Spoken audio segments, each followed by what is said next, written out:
હકીકત ગામ જાબેડિયામાં આ ભાઈને દશામાં પ્રસન્ન થયા છે.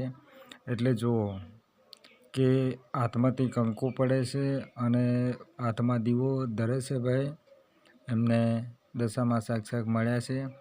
અને ભાઈને કે દર્શન કરવા હોય તો આવજો, તમને દર્શન કરાવશું આપણે ભાઈથી.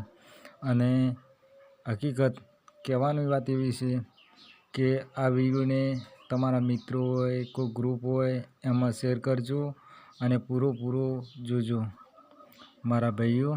અને કોમેન્ટમાં લખજો કે અમે કયા ગામથી અમે જોવાનું શરૂઆત કર્યું છે, બરાબર. અને એ હકીકતની અંદર તો કે આવું માતાજીનું અપમાન ના કરાય, પણ અમુક વસ્તુઓ અપમાન કરતા હોય છે. એટલે તમે મિત્રો શેર તો કરતા જ રહેજો. તમારું ગ્રુપ હોય ગમે એવું હોય ને એમાં આ દશામાની જોઈ અને શેર કરતા રહેજો. અને પૂરું મારા ભાઈઓ વિડીયો જોતા રહેજો, બરાબર. અને મારો જે વદાજી ઠાકોરની આઈડી છે યુટ્યુબની, એમાં પણ આરો વિડીયો આવે છે.